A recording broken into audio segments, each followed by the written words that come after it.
बहुत पुरानी बात है। धारा नगरी में गंधर्वसेन नाम का एक राजा राज करते थे।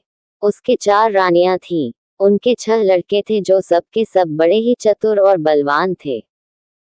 संयोग से एक दिन राजा की मृत्यु हो गई और उनकी जगह उनका बड़ा बेटा शंख गद्दी पर बैठा। उसने कुछ दिन राज किया, लेकिन छोटे भाई विक्रम ने उसे मार डाला और स्वयं राजा बन बैठा।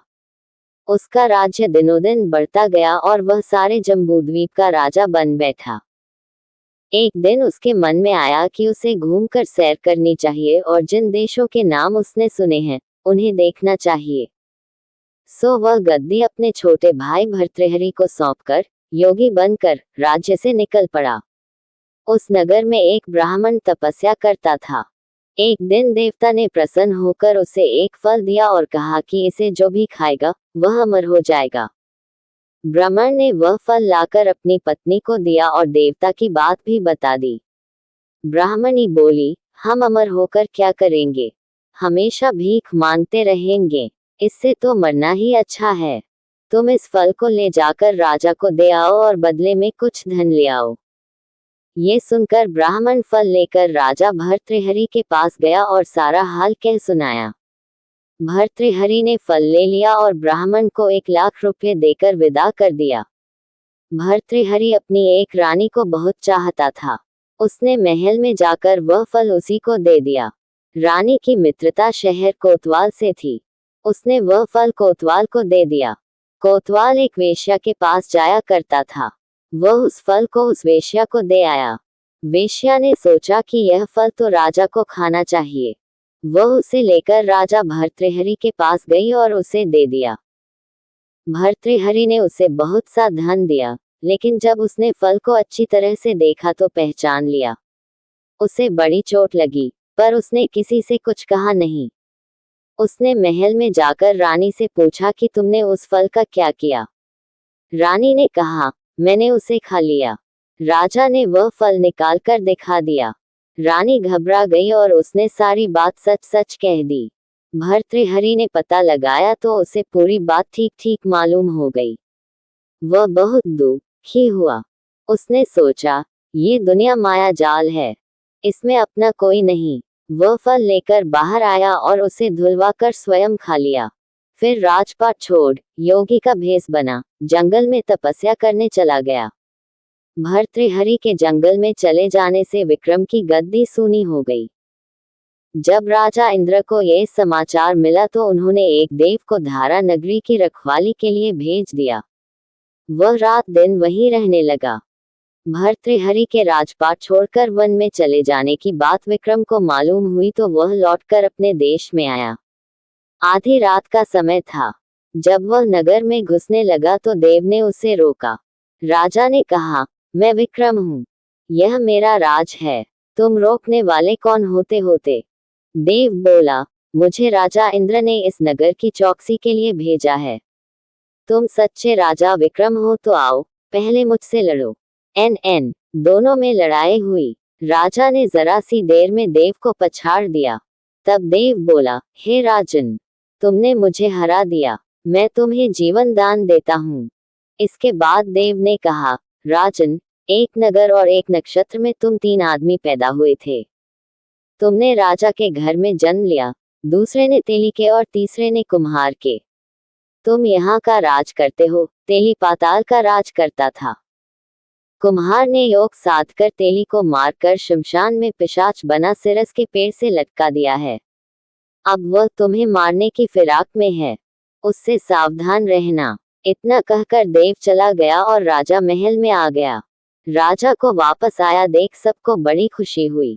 नगर में आनंद मनाया गया। राजा फिर राज करने लगा।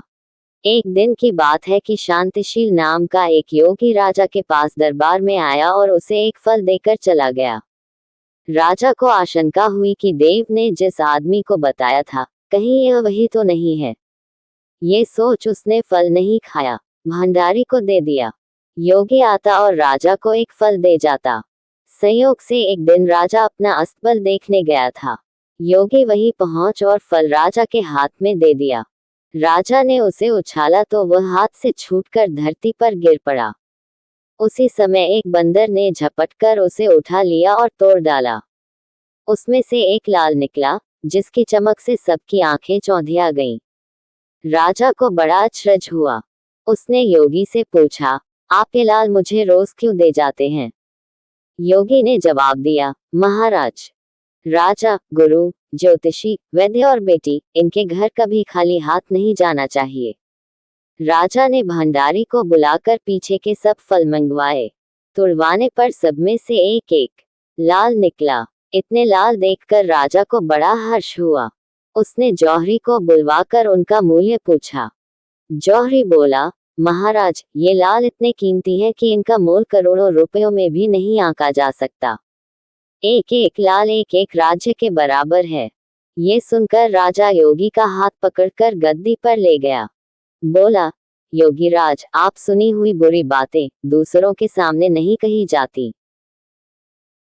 राजा उसे अकेले में ले गया। वहां जाकर योगी ने कहा, महाराज, बात यह है कि गोदावरी नदी के किनारे मसान में मैं एक मंत्र सिद्ध कर रहा हूँ। उसके सिद्ध हो जाने पर मेरा मनोरथ पूरा हो जाएगा। तुम एक रात मेरे पास रहोगे तो मंत्र सिद्ध हो जाएगा। एक दिन रात को हथियार बांधकर तुम अकेले मेरे पास आ जाना।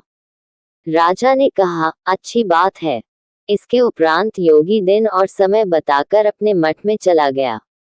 वह दिन आने पर राजा अकेला वहां पहुंचा। योगी ने उसे अपने पास बिठा लिया। थोड़ी देर बैठकर राजा ने पूछा, महाराज, मेरे लिए क्या आ गया है? योगी ने कहा, राजन, यहाँ से दक्षिण दिशा में 2 कोस की दूरी पर मसान में एक सिरस के पेड़ पर एक मुर्दा लटका है। उसे मेरे पास ले आओ, तब तक मैं यहाँ पूजा करता हूँ। ये सुनकर राजा वहां से चल दिया। बड़ी भयंकर रात थी। चारों ओर अंधेरा फैला था। पानी बरस रहा था। भूत प्रेत शोर मचा रहे थे। सांप आकर पैरों में लिपटते थे।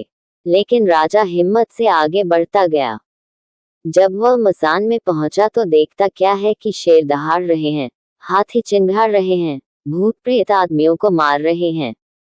राजा बेधड़क चलता गया और सिरस के पेड़ के पास पहुंच गया। पेड़ जड़ से फुंगी तक आग से दहक रहा था। राजा ने सोचा, हो न हो, ये वही योगी है जिसकी बात देव ने बताई थी।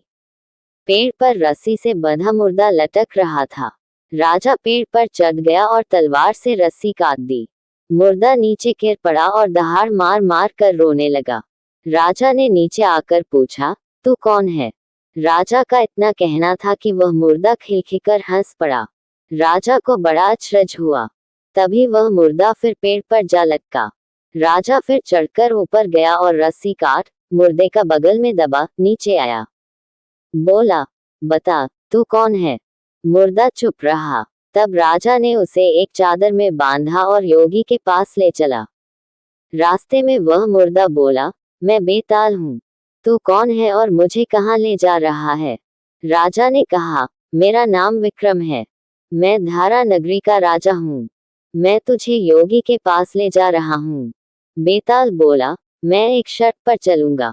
अगर तू रास्ते में बोलेगा तो मैं लौटकर पेड़ पर जा लटकूंगा। राजा ने उसकी बात मान ली। फिर बेताल बोला, पंडित, चतुर और ज्ञानी, इनके दिन अच्छी अच्छी बातों में बीतते हैं, जबकि मूर्खों के दिन कलह और नींद में। अच्छा होगा कि हमारी राह भली बातों की चर्चा में बीत जाए। मैं तुझे एक कहानी सुनाता हूँ। ले सुन।